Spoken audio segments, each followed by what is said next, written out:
at the 21 Icons exhibition at the Museum of African Design in downtown Johannesburg. I'm really, really, really excited to be doing this with you guys, and I hope that you are too. Judging, of course, from your shout-outs a little earlier on, I know that you guys are really, really excited, and we do have a really, really exciting exhibition to show you guys today. The 21 Icons exhibition. This is an exhibition put together by leading photographer Adrian Steirn, who's both respected locally and internationally for having an inventive wit and a unique way of giving his images narrative.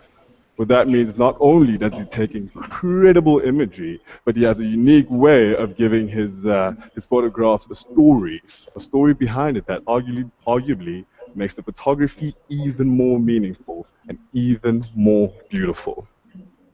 Now, Adrian Steirn put together this exhibition inspired by the life of Nelson Mandela, as well as as well as many people around him, and together with him, played a strong role in making South Africa a much, much better place.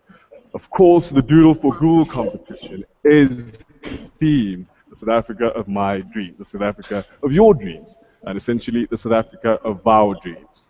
Many of the people in these portraits, some lesser known than others, have played an important role in making South Africa a much better place, a place that looks a lot more like the type of place we'd want to live in. And if you look behind me right now, you'll see some of those familiar faces. Importantly, one face that I'm sure all of us recognize is that of Nelson Mandela. Interesting fact about this exhibition is that this exhibition features the last image as well as the last interview taken with the great statesman. A man that is still, to this very day, a great symbol of who we are as South Africans, and more especially who we'd like to become. Now, joining me today will be Adrian Steirn, of course, the photographer behind all of these incredible images, as well as Arlene Scher, who is an educator at the Johannesburg Holocaust and Genocide Center. Now, very quickly, can everybody hear me? Is everyone still with me? Let's hear a shout. Let's hear a shout. Okay. Now, very importantly, for your teacher, I'm going to go through some of the icons behind me, and I'd like for you to let me know if you recognize some of the people in them. This is Hugh Masekela. How many of you know who he is and how he's contributed to South African society? Let's hear a shout. Yeah? Okay. A little further along the line, we have one Yvonne Chaka Chaka and Johnny Klerk. How many of us know who Johnny Klerk and Yvonne Chaka Chaka are? Yeah, let's hear a shout. Let's hear a good shout.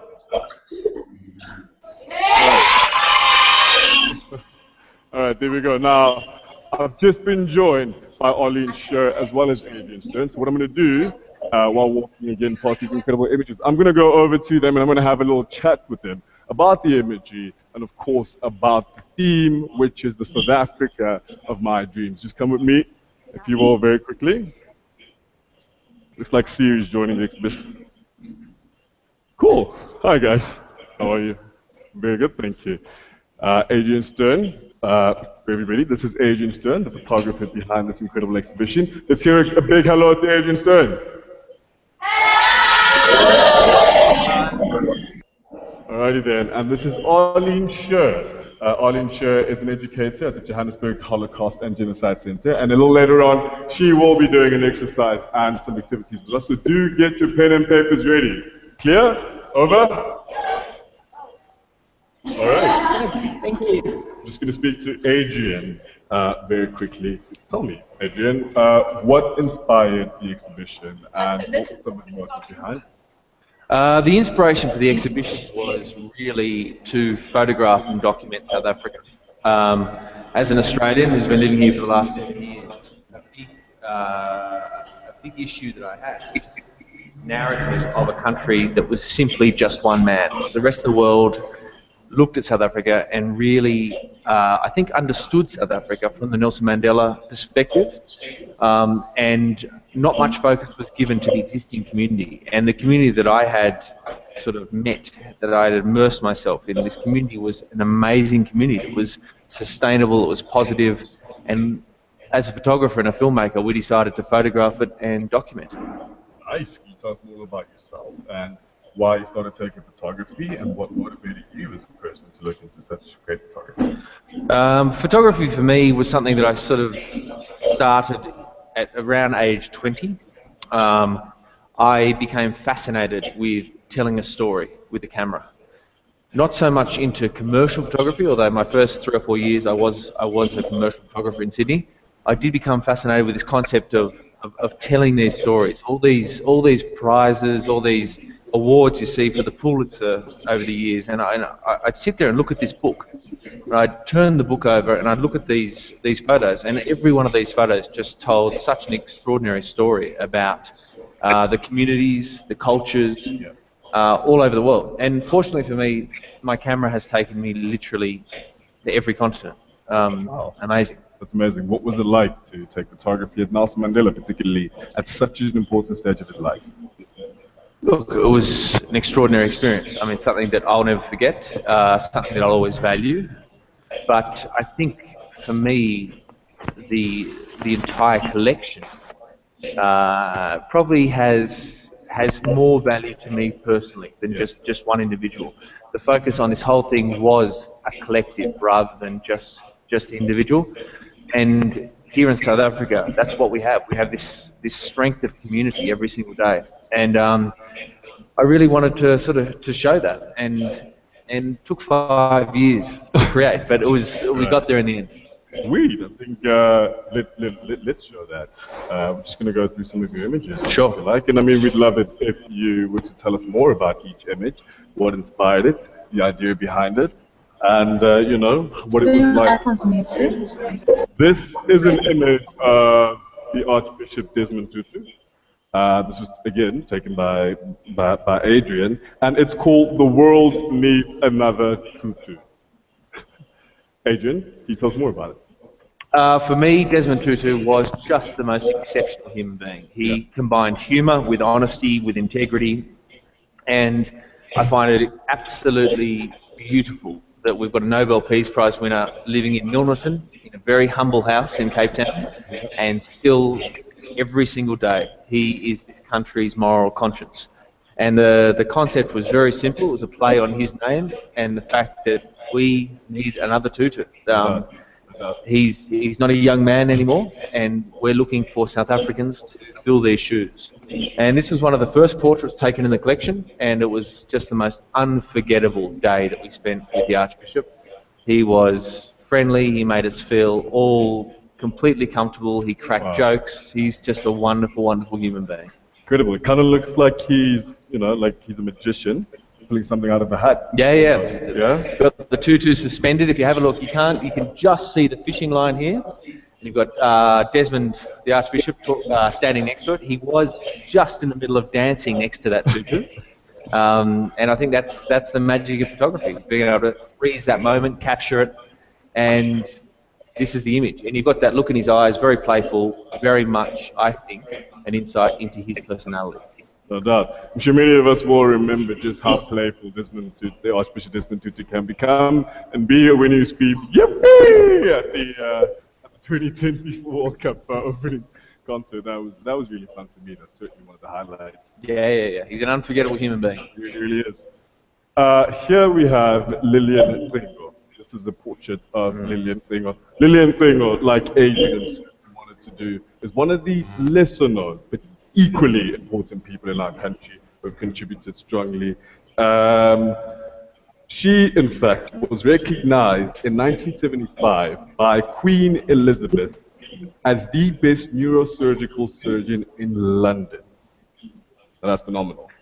Yeah, here's a woman who is just the most incredible personality. She will just warm your heart.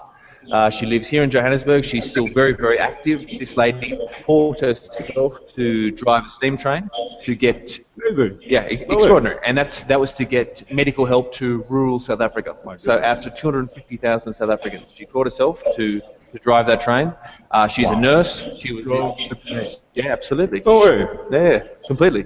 Mate, she's one of these people here in South Africa.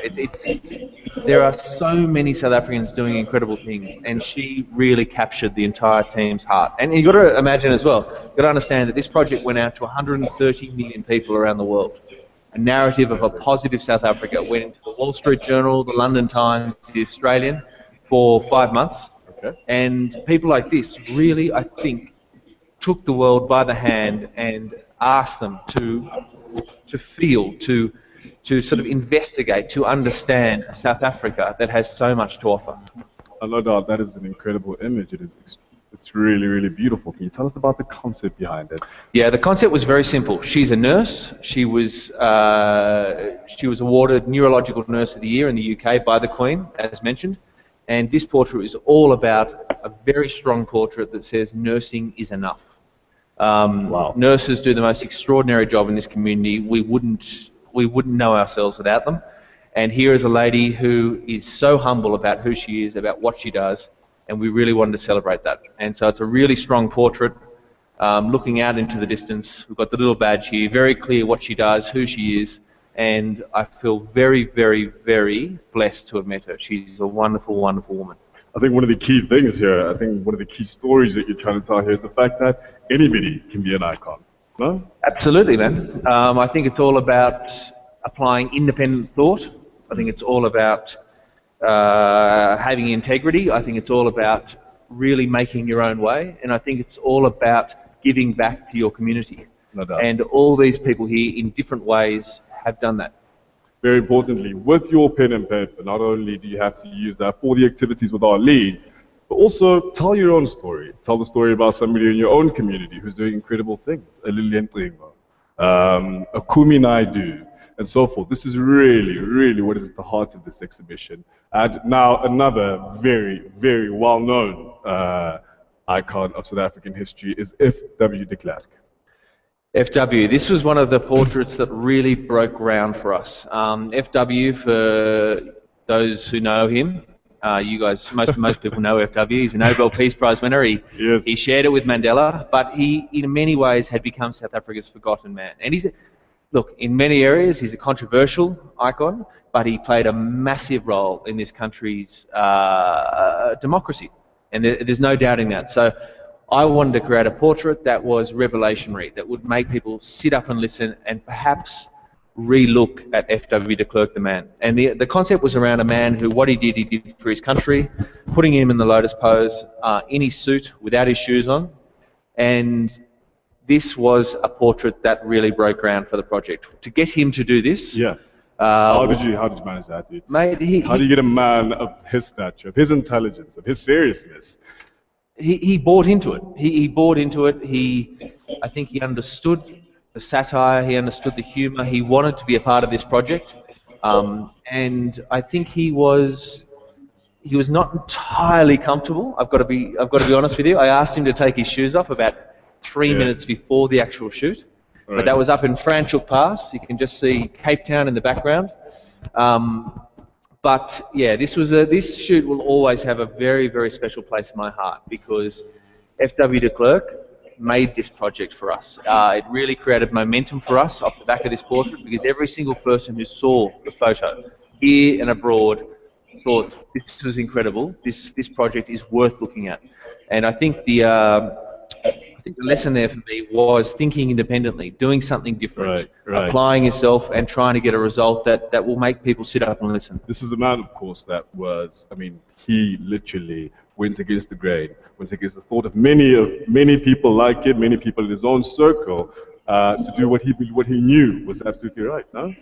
Yeah, look, no matter what you think of FW, you need to understand that he betrayed many of his own people in their eyes. The rest of the world expected him to do this because it was the right thing. So he was between a rock and a hard place. And whatever his motivation, he got the job done. And that can never be taken away from this country or from FW and Nelson Mandela. They shared a Nobel Peace Prize. And I think it's very important for South Africa that South Africa understands what that means to the rest of the world. That narrative of Klerk and Mandela sharing that Nobel Peace Prize was so strong. I remember as a 12-year-old in Australia watching these guys get the award, and everyone just being quite sort of blown away by it, that it was actually happening, that a peaceful transition might be possible. This was, of course, when you were just younger than most of the people in the classrooms right now. Yeah, absolutely. Absolutely. So for you, I mean, before the project and after the project, I mean, how's it left you? This is an incredible project that for me has moved me personally, being a South African. And I mean, what was it like for you? What was the experience of making this happen before and after it? Look, I have learned so much about myself. If someone told me that I would put this together with a group of team down in Cape Town, I've made so many friends. My partner, Harriet Pratton, played an equal role in putting this together. And 5 years ago, 6 years ago, if someone had said to me, this is what would happen, or you would be involved in something like this, I would have laughed and said, that's not likely to happen. It's changed the way I think, it's changed my life, and not in a way where I'm not a religious person, but it has changed it's changed what I expect now from life. I think we can achieve things. I think that every single person is capable of thinking outside the box. The last 5 years in meeting these people and travelling to South Africa has been just simply the best 5 years of my life. There's no two ways about that. We're shooting Series 2 here in South Africa, and we're shooting Global Icons around the world next year. That's all with the South African team based out of Cape Town. South Africa is my home now. And welcome. Thanks, man. And I think that it really is a testament to the African human spirit, because it does, people in this country give people the opportunity to shine. Everybody gives everyone a chance here. We knew nobody when we got off the plane, and we were welcomed into people's houses. These people let it happen. The people of South Africa opened their arms, and it's been extraordinary for us. To tell you, we're not always happy with Australian rugby players and cricket players, but you're one Australian we're very happy to have. Appreciate it. So how do our guys stay connected with you? How can they view more of your work? How can they contact you? Best way is SABC every Sunday night, season 2 launches. 2027, so that's just before the 8:30 movie on SABC3 comes out in City Press newspapers, on all our sponsors' websites, social media pages. We've got Mercedes, Momentum Asset Management, and Nikon. And obviously the 21 Icons website, 21 Icons Facebook. Please get in contact with us. Please share it. Please follow it. It's been an incredible journey, and the more people that get on board, the better it is. Thank you so much, Adrian. You've appreciate your time. Certainly reminded me about why I'd love to see South Africa become a better place, and I do appreciate that. Thanks, man. I appreciate your time. South African. Cheers, Ed. No doubt. Thanks. Cheers, Ed. Cool. So remember, we did ask you to have some pen and papers ready, and what we're going to do now after that incredible... actually, no. Whoa. We need a big shout out for Adrian, guys. Come on, seriously. Now, that was incredible. Let's hear it. 1, 2, 3, go. Thanks, guys. Big round of applause. Thank you so very much, guys. Yeah. All right. So as I was a little earlier, we did remember ask you to get some pen and papers ready. What we're going to do right now is we're going to go speak to Arlene Scher from the Johannesburg Center of the Holocaust. Excuse me, the Johannesburg Holocaust and Genocide Center. Right, Arlene? Sorry, I kind of got it wrong there initially. If you just please come with me. Just kind of messed up the name there. My bad. How are you, Arlene? I am. I'm great. I mean, after the incredible pictures that we've just seen, I'm really at a high right now. Please tell our guys a little more about your center. Okay, the Johannesburg Holocaust and Genocide Center, for the past 6 years, has been educating educators, learners, the general public. We've educated thousands of people. We use lessons from the Holocaust, from genocide, to teach about human rights, to try to create a more just society in where diversity is respected, when human rights are valued. At the moment, we are currently busy building a new centre, which is going to open next year on Jan Smuts Avenue. Fantastic, very exciting. We're going to have a permanent exhibition on the Holocaust and Genocide Centre. We're going to have a resource centre, seminar rooms, coffee shops. So we're going to welcome the public to come and visit us there from next year. We could even have another Google field trips for you guys into the Great idea, great idea. So I'll be seeing you again. All right, so again, remember, does everybody have their pens and papers ready? Yes. Yeah, let's do that. The shout-outs. I mean, the shout-outs are really the only way I can communicate with you guys. Shout-out. Shout-out.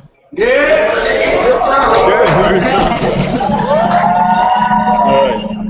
So, after hearing, of course, about the remarkable achievements, some of the icons that have been photographed by Adrian Steirn, we'd like now to examine how ordinary young people such as yourself can use your extraordinary ability, skills, and talent to make a significant difference to people in South Africa, to your friends, to your family, to people you haven't even met yet. Gotta tell you, some of my best friends were once strangers, and that's the thing. We just need to keep connecting, much like this field trips connect classrooms. It's about connecting with the next person, and with this exercise that Arlene is about to give us, we're gonna examine just how you can do that really, really well and in a very fun way. Okay, thank you. So we're going to start off. I'm going to ask you to do an exercise.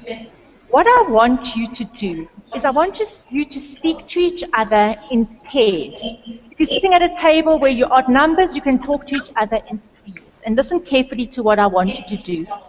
I want you to think about a time in your lives when you saw something bad happening to somebody. You saw some injustices being perpetrated, and you didn't do anything to help the person. So you saw something bad happening to somebody, you didn't help that person. Now we're connected to lots of school and there are lots of you, so I'm not going to be able to hear your individual stories as to why you did not get involved. What I want you to tell me and feedback to me after you've done this is what was the reason. You saw something bad happening to somebody, you didn't help them, think about why. I want you to take 2 to 3 minutes to talk about each other and tell each other the stories and then feedback to me, why did you not help that person?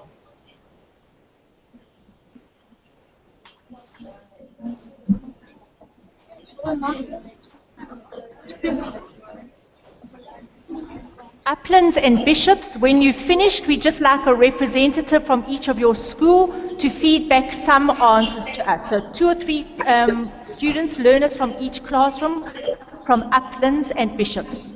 Thank you.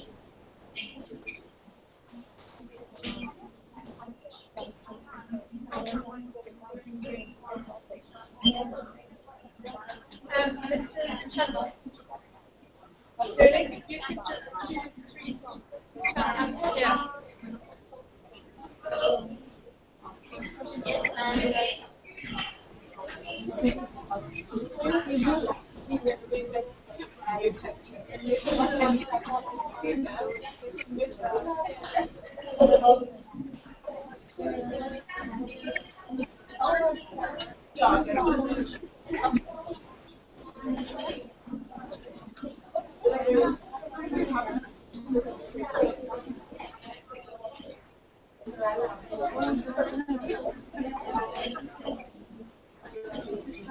When you're ready to share, I think come up here, come around the back and come stand over here, next to the mic.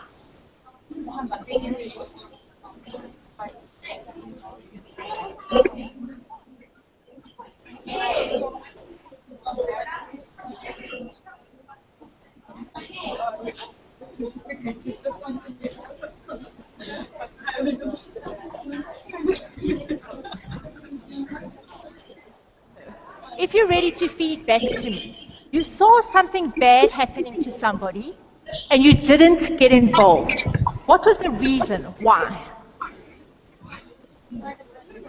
Can we have somebody from Bishops? Ladies, come up. the camera, speak to your teacher, and then approach the camera to get interactive with Arlene. Three of you, just come and stand up. You can go around that way.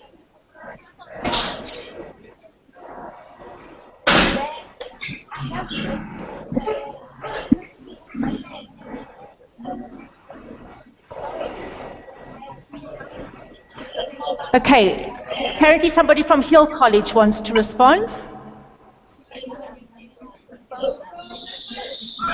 Okay, can I share now?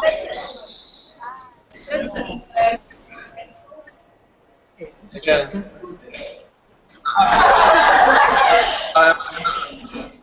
Cool. See, we can hear you. Okay, well, Name and let's go for it. okay, can I go? Yeah. Yes. Tell us your name and then go for it. My name is Joel Preller.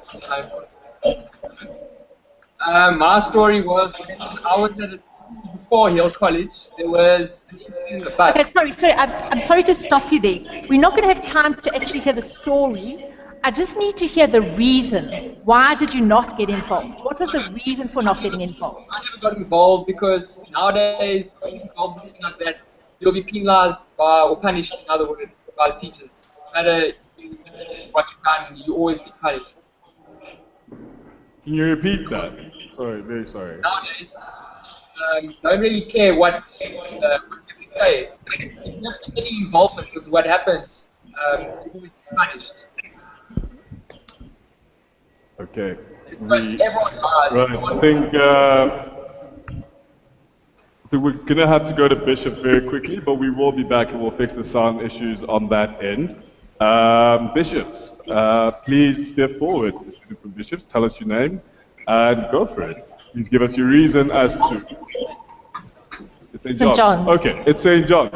Are you ready, student from St. John's? Please just step forward, give us your name and very quickly your reason as to why you did not get involved. Just the reason of the story. My name is Demi Bonnet. Hey, Debbie. We said like peer pressure and stuff like that. And feel like you're being judged by people. Okay, Debbie, we are going to need you to repeat it again, just one more time. Okay. We said peer pressure. Peer pressure. Feeling judged. Feeling judged. Cool. Okay. Peer pressure and feeling judged. Those are pretty big reasons, baby. I'm with you there. Is there anybody else from any that wants to comment? Siyabonga. Siyabonga, are you ready? Please step forward to the camera and give us your reason, buddy.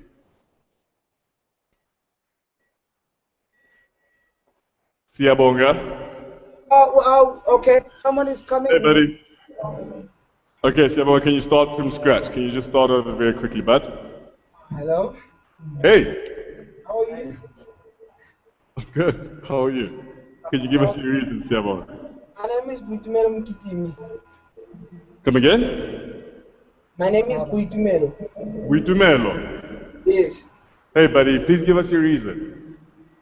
I'll never get involved because once I get involved, I'll be more than them.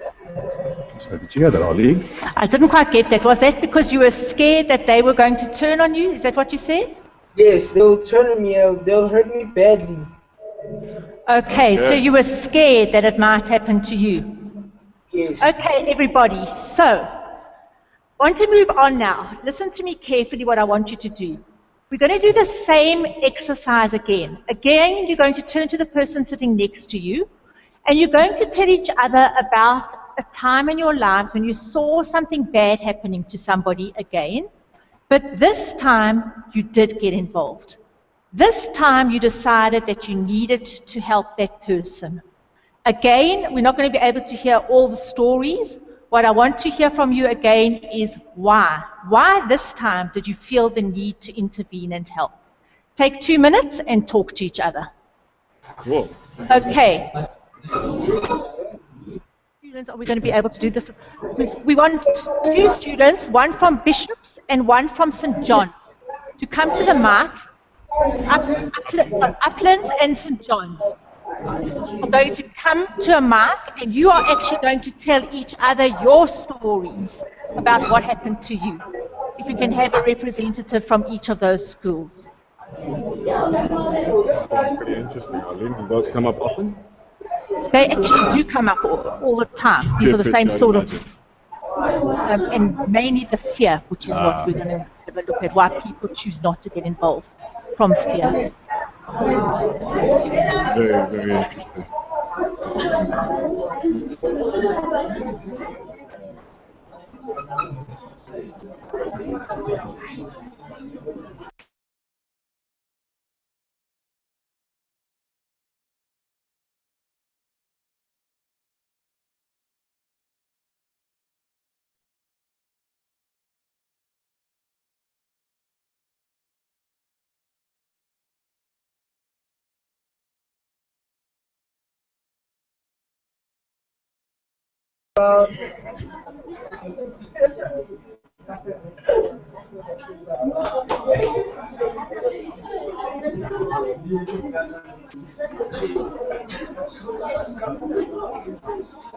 Okay, wait, I think, watch.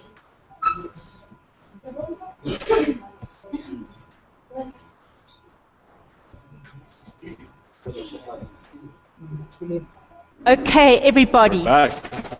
We're back. So we're going to ask somebody first from Siyabonga, from Uplands, excuse me, Uplands. Tell us the reason. You saw something bad happening to somebody, you didn't get involved. What was the reason? Okay, good afternoon, everyone. Hey! And my name is... Sorry, can you just repeat that? Okay, so this is the time when you saw someone doing something bad and you did get involved. Pardon me. You did get involved. What was your reason to get involved? Okay, my name is Tandeka, and I felt that the reason I got involved is if I was in the same position, I would want someone else to get involved. Sorry, Tandeka, can you just repeat that for us, please? I felt like if I was in the same position, I would have wanted someone else to get involved. Okay, good. So if you were in the same position, you would have wanted somebody to empathize with you and to get involved. Good. Okay. We're going to have somebody now from Siyabonga Secondary School come forth. Hey, buddy. Good afternoon. Please tell us your name and give us your reason. My name is Kolanesi. Okay, and the reason that I helped is that I thought that what they did to that person, it wasn't good. Feel that what they were doing to that person wasn't good. Because right. The reason I wanted to help is that what they did to that person wasn't good and fair. It wasn't fair. Yes. Okay, thank you very much for that. Okay, so if I can just summarize, you realize that that situation, morally what was happening to that person wasn't right, it wasn't fair, and it wasn't just. So when we have a look at these two examples that you've just done, we can see that what you are looking at are actual choices that people made. And the first choice that I want to have a look at and discuss is a choice that we call a bystander. Now, a bystander is a person that sits on the sideline while injustices are being perpetrated. And the word is exactly what it says. It's somebody that's standing by. And often when we think we're not getting involved, it's got nothing to do with us, we don't realize that we are actually making a choice. We are choosing not to assist somebody. And the majority of times when we choose not to get involved, it is out of a feeling of fear. We are scared. We're scared of peer pressure. We're scared of feeling judged. So out of fear, we decide we'd rather pretend this isn't happening, it's got nothing to do with us, and we're not getting involved. Wow. That's what we mean by being a bystander. And just a quote by Desmond Tutu, who we just saw on the side there, he said, there's a lot of evil in the world, but there's also a lot of good. In fact, we are made for goodness, which is fantastic. It's a great quote. Okay. Now we're going to get on to having a look at another choice. When you saw something bad happening to somebody, and this time you did get involved, we say you are making a choice to be an activist or an upstander. And like the word says, an upstander means it's somebody that's standing up to injustices. So, when you saw over here, out of empathy, out of realizing something was morally wrong, out of your guilt, generally when we choose to get involved, it is out of care or concern or love for the person. And that's what moves us to become an activist. That is big stuff, madam. Let's have a look at some quotes over here from Lillian Tingo. Hope is a fantastic thing because it's not about giving up, it's about thinking. It can be better. It can be better. It will be better. And she says, I love that. That's a really, really inspiring quote. And one other quote by Klerk, who we've also just met, who said, I believe that every person has their own capacity. The challenge is to bring out the best in yourself to fulfill your potential. Okay. Does anybody have any questions? So what we've seen is how these 21 icons use their abilities, they use their skills. They didn't remain activists, didn't remain bystanders, even though at times for them to act out, at times for them to speak out, they had to get over this fear. They had to move from the position of being a bystander to a position of being an activist. And what I want to examine now is what we have called our Ubuntu pillars or our Ubuntu fire. Do any of you know what we mean by the term Ubuntu? Are we going to be able to link to anyone there? Does anybody know? Maybe somebody from Bishops? Alfred. John. Okay, who knows what we mean by the term Ubuntu? Hey guys, I am because you are. give us your name very quickly, buddy, and then go for it.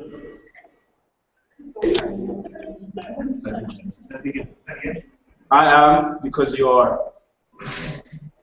Alan.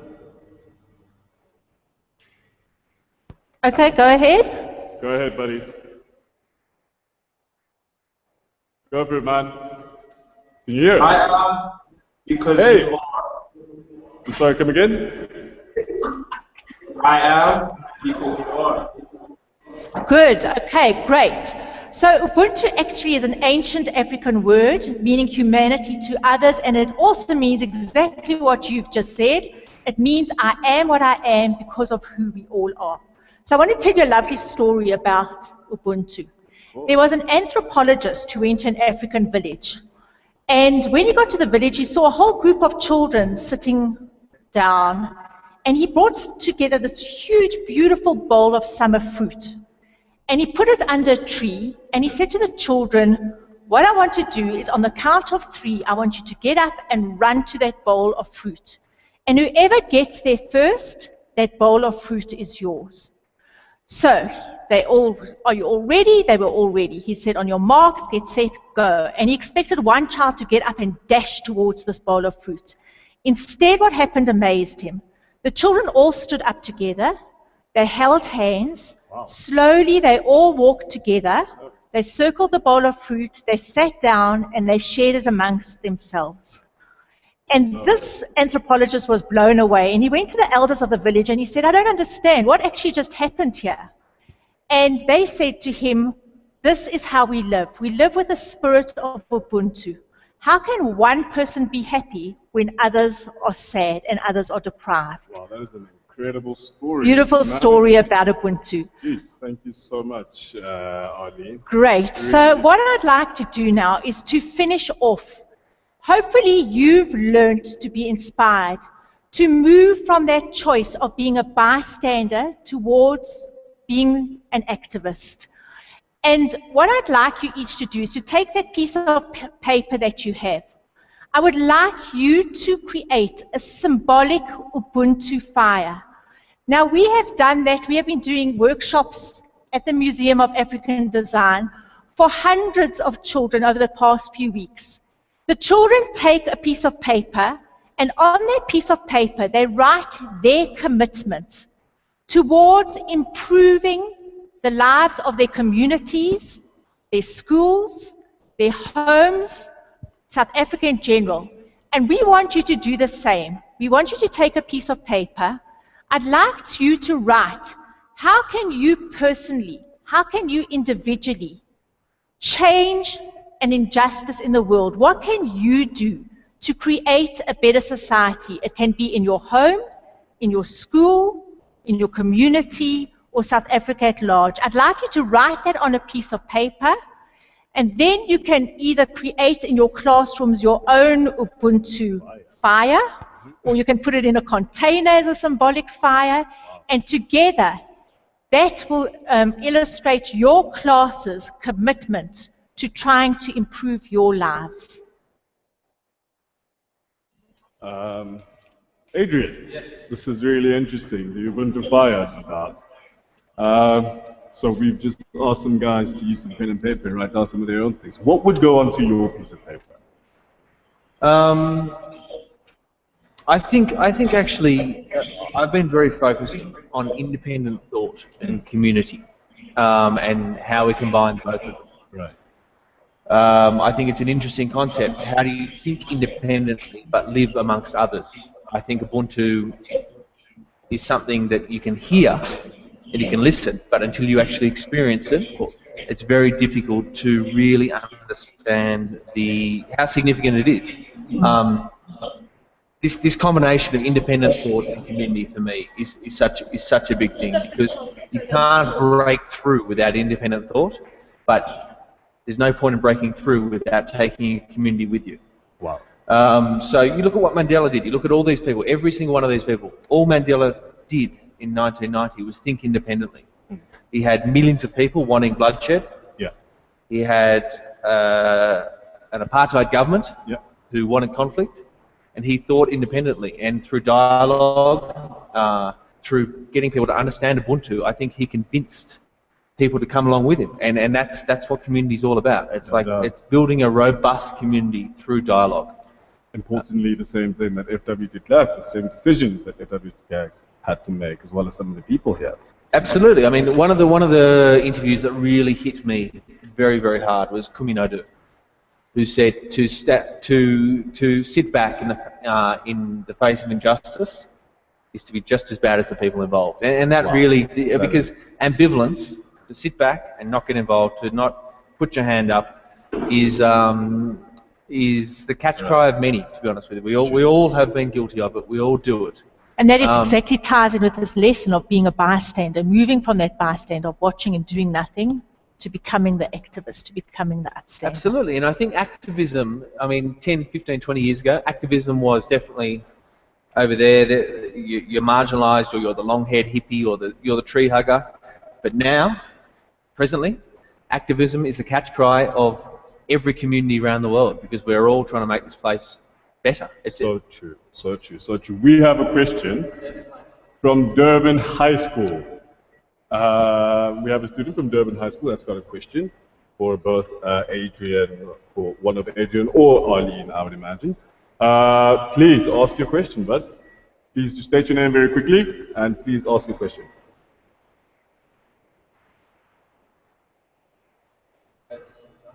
All right, we're going to go to St. John's. St. John's. Hey. Hello. Hey. Please tell us your name and give us your question very quickly. My name is Chantal. I'm the art teacher here.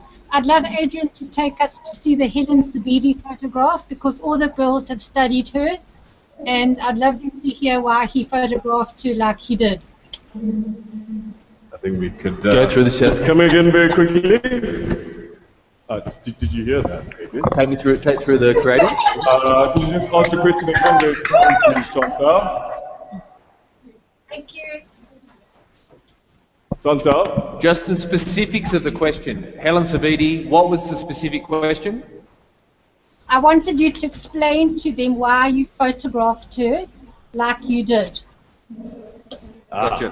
Okay. So Helen Savidi, I don't know whether you've met Helen Savidi, but she's very much a part of her art.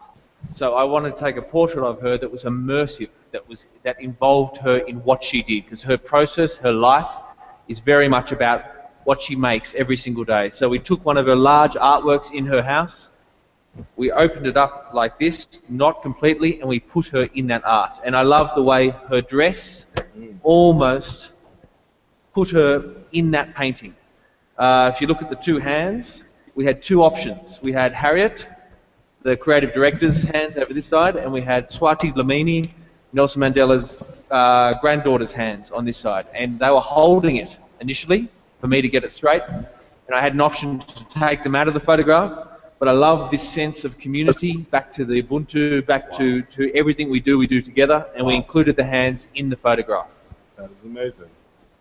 That is great. Is there any reason why you chose black and white for the imagery? Mate, I've always been a black and white photographer. I think I find it quite profound. I find it quite impactful. We see colour every single day, and I mean, one of the wonderful things about what the world now is that every single one of us is a photographer. If you've got a phone, if you've got a little camera, it's nowhere near as limiting as it was 20 years ago, where you had to really know how to use a film camera. Yeah.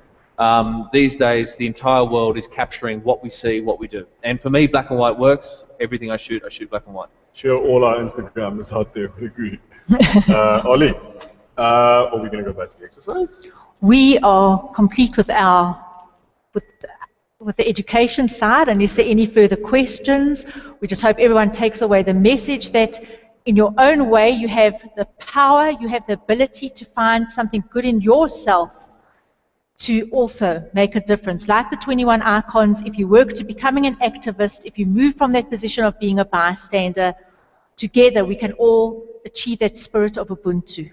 Thank you so very much. I think that just the one thing I'd like to say is that for all the kids out there that traveling around the world, a lot of the first world is quite homogenous. And what we have here in South Africa is so incredibly special, especially for the youth coming through. This next generation of South Africans really has such an incredible foundation to work with.